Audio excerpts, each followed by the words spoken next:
Imagine this, June 1992, Orlando, Florida. Long before the sun even thinks about rising, a single sound echoes through the empty Orlando arena.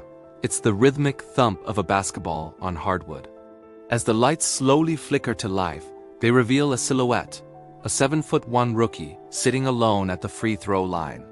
Steam rises from his broad shoulders in the cool morning air. His hands, bigger than most people's heads, rest on a single basketball that looks almost like a toy in his grip.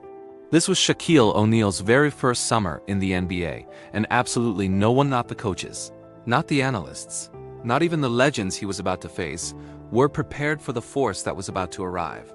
That ball, dwarfed by his giant palms, would become the symbol of everything he was about to change. Shaq entered the league during an era defined by bruising physical centers. The game was slower, played in the half court, and big men dominated with sharp elbows as much as they did with skill. The league thought they had seen every type of big man imaginable. They'd seen the powerhouses, the long-armed shot blockers, and the skilled post scorers. But then came the kid from Newark, New Jersey. The one who grew up on military bases. The one who, ironically, spent his childhood idolizing a player who seemed to grow smaller right before his eyes, Magic Johnson. Because Shaq didn't just want to be big, he wanted to be different. Coaches drafted him expecting another traditional back-to-the-basket center. Instead, what they got was a man who could grab a rebound and run the full length of the court faster than most guards. They saw a player who shattered backboards not just with brute force, but with a combination of speed, momentum, and a kind of controlled violence the league had never witnessed before. In his rookie season, he put up numbers that were simply unheard of for someone who, just weeks earlier, was playing in college gyms. 23 points, nearly 14 rebounds, and 3.5 blocks per game. The league definitely took notice. But they had no idea this was only the warm-up. But here's the part of the story that no one ever tells you. Behind all that power, there was fear. Not fear of his opponents, but fear from Shaq himself. He admitted later that he didn't truly understand how strong he actually was. He knew that one wrong move, one awkward landing, one out-of-control spin could potentially end someone else's career. He knew his body was a weapon, and it was one he wasn't entirely sure how to control. This fear, this internal conflict, drove him deeper into his training than anyone realized. It wasn't just about lifting weights. It was hours upon hours of meticulous footwork drills to gain agility. It was sprint work to maintain his speed. It was grueling underwater resistance training to build explosive power without straining his joints.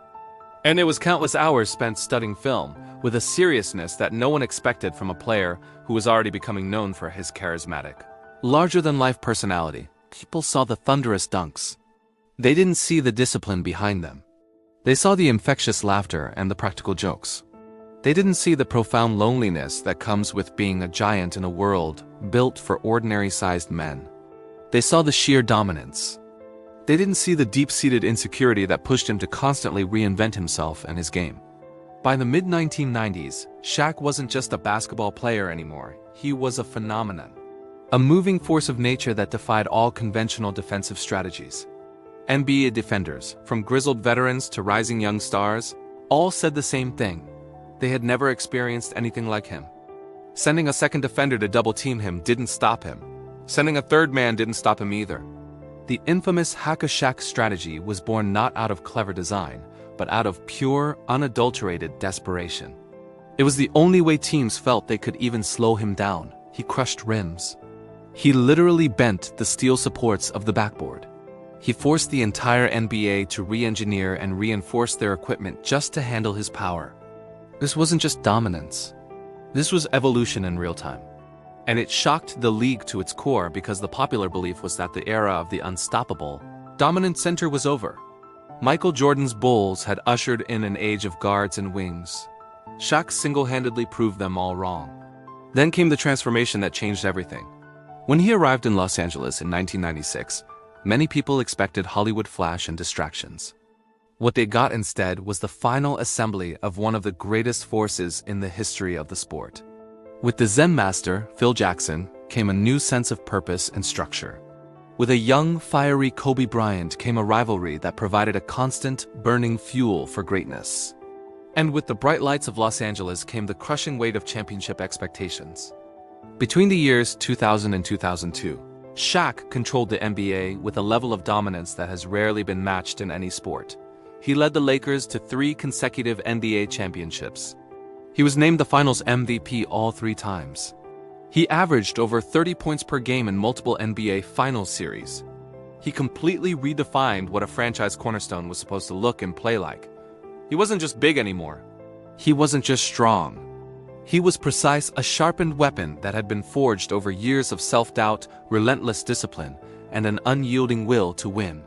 Throughout Shaq's incredible rise, one image remains constant. That massive basketball completely swallowed by his hand.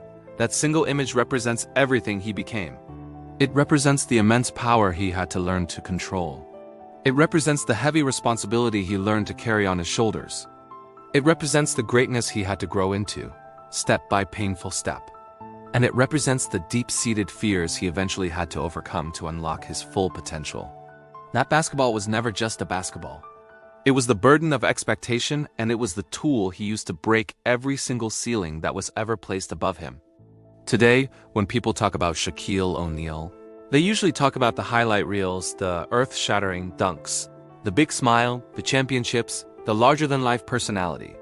But the real story, the part that almost no one tells, is how a kid from a disciplined military household became a global icon by mastering not just his incredible strength, but his own identity. He didn't just play in the NBA.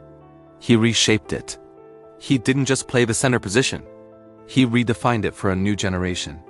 And he left behind a legacy that proves true greatness isn't born from size alone, it's just born from the courage it takes to grow into that size.